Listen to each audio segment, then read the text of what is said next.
Olá, Dani Moures, tudo bem? Gente, vim trazer mais um vídeo para o nosso canal e eu tô muito feliz de estar aqui com vocês. Eu tô atendendo aos poucos o pedido de vocês. Pra quem não lembra, eu perguntei lá no Instagram ideias de temas para eu gravar vídeo aqui para vocês.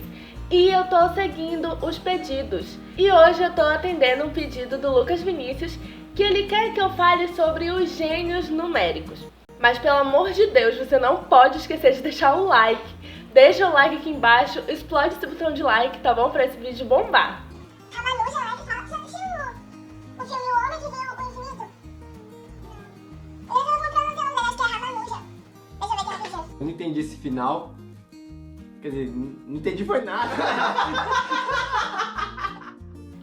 Então, vamos começar. Hoje eu vou falar de Ramanujan. Eu acho que é assim que se pronuncia o nome dele. Ele nasceu em 1887 e morreu em 1920. Bem, ele era um indiano e ele tinha o seu ensino básico muito fraco, o seu ensino formal, né? Então a escolaridade dele não era tão elevada assim. Mas, gente, ele era um gênio dos números. Ele conseguia ver padrão em tudo que era coisa. Ele conseguia ver relações entre os números e, a partir daí, bolar fórmulas super complexas que ninguém nunca teria a ideia de ter criado essas fórmulas ou de demonstrar essas fórmulas.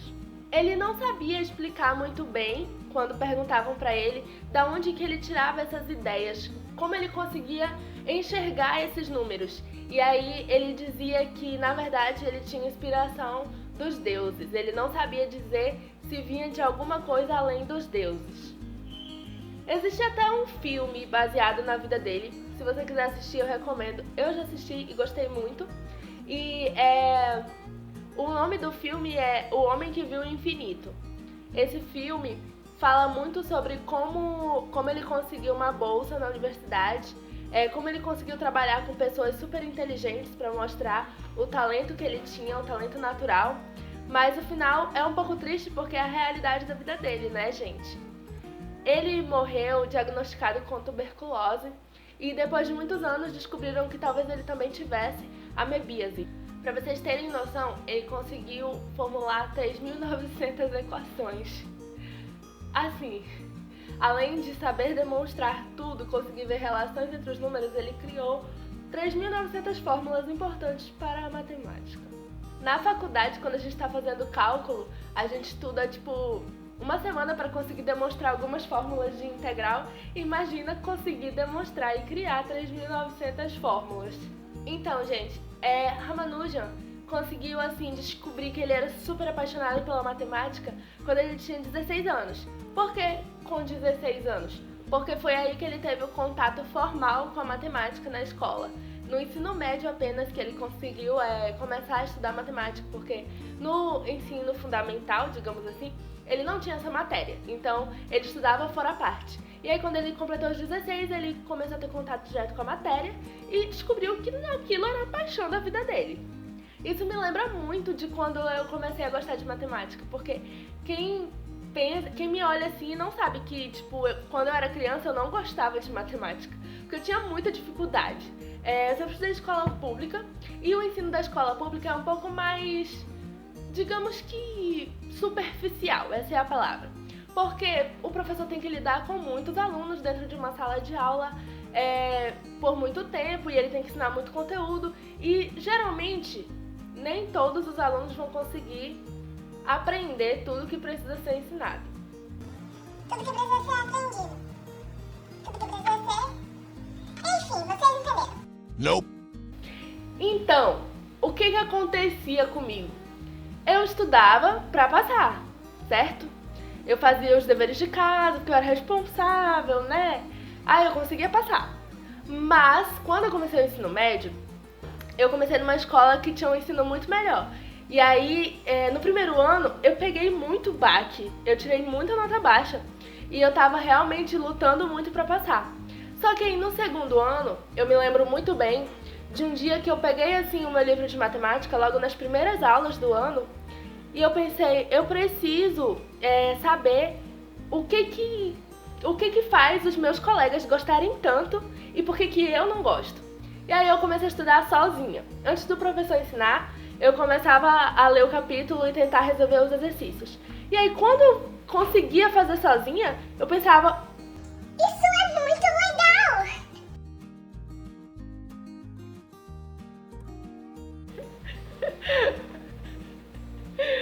E daí eu comecei a fazer as coisas antes do professor passar. E foi aí que eu descobri que, na verdade, eu tava perdendo de me divertir muito estudando matemática.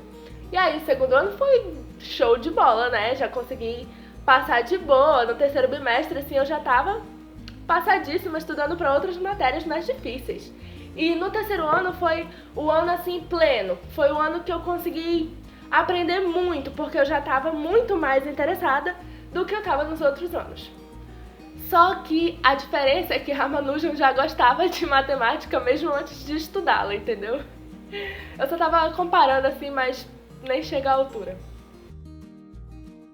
Bem, o que a gente pode falar assim da vida de Ramanujan, além dos feitos que ele teve, né? Além de tudo que ele realizou, tudo de bom que ele contribuiu para a matemática?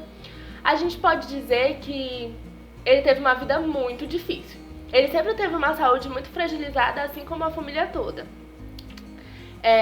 Quando ele tinha 1 ano e 9 meses, o irmãozinho dele de 3 meses faleceu por também ter problemas de saúde.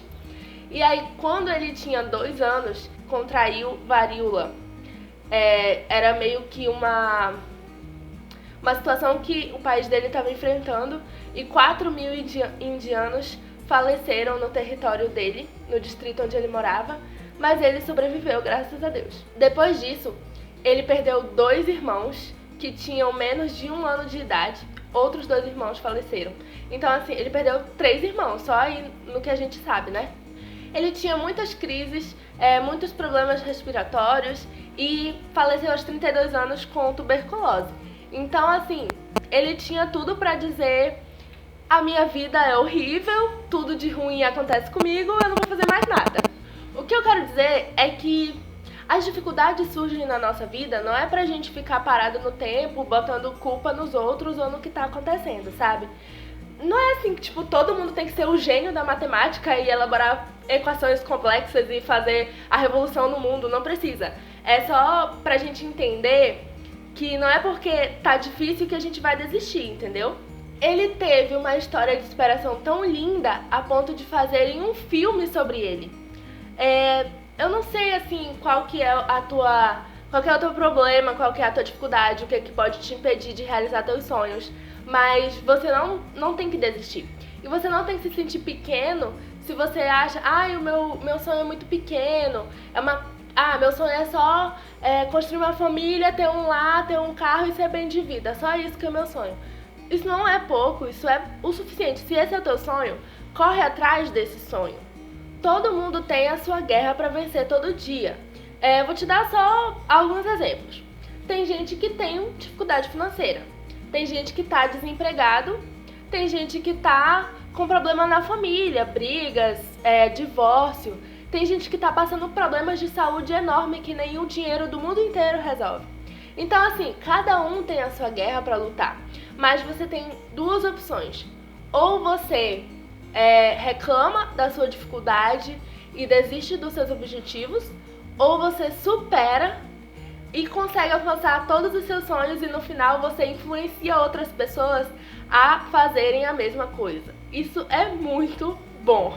Olha, se você tá deixando de fazer os seus deveres, as suas obrigações por causa de uma dorzinha de cabeça, você precisa rever os seus objetivos. Oi, Dani Mores! Você precisa rever os seus objetivos. Porque, pensa comigo, o que você pode fazer? Tô doente, tô me sentindo mal. Posso tomar um remédio? Ou eu posso ir ao hospital? Ou eu posso marcar uma consulta para outro dia? Não sei, eu posso resolver esse problema de algum jeito. Mas eu preciso continuar com o meu foco definido.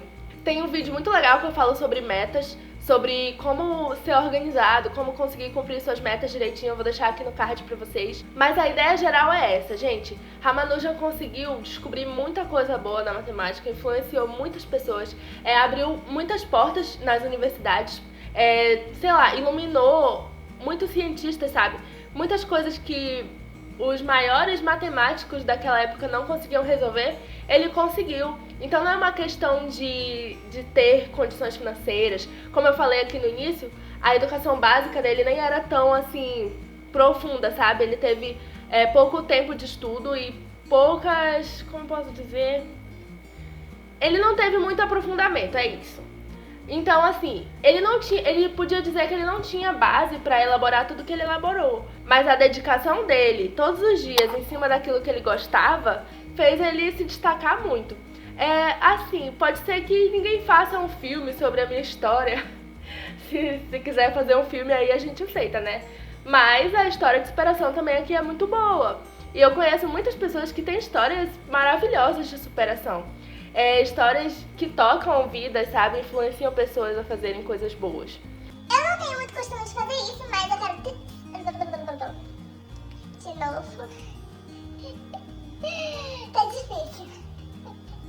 Eu não tenho muito costume de fazer isso, mas eu quero citar um texto bíblico que está lá em Provérbios 6:10, que diz o seguinte: Então o preguiçoso diz, eu vou dormir somente um pouquinho, vou cruzar os braços e descansar mais um pouquinho. Esse texto se refere às pessoas que enrolam demais, sabe? Aquelas pessoas que têm sonhos grandes, metas grandes, fica empolgado quando fala dos sonhos, mas na hora de fazer as suas obrigações para cumprir esse sonho, ela fica enrolando, fica postergando, dizendo, eu faço amanhã, eu faço depois de amanhã, eu faço mês que vem, eu faço semana que vem. E o verso seguinte fica um pouco mais pesado, que diz o seguinte: Mas, enquanto ele dorme, a pobreza o atacará como um ladrão. Isso quer dizer que quando a pessoa posterga demais aquilo que ela precisa fazer, quando ela enrola demais, vamos dizer assim, né? Acaba que ela pega de surpresa e ela percebe que o tempo passou.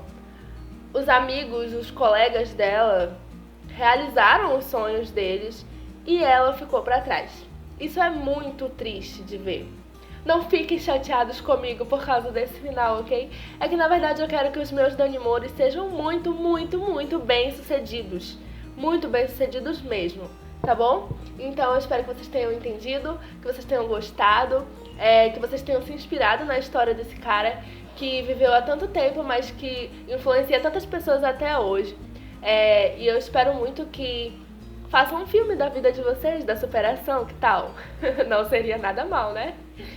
Então, brincadeiras à parte, eu gostei muito de fazer esse vídeo, espero que vocês tenham gostado. Deixem um like, compartilhem e divulguem muito pros seus amigos, tá bom? Beijo, tchau!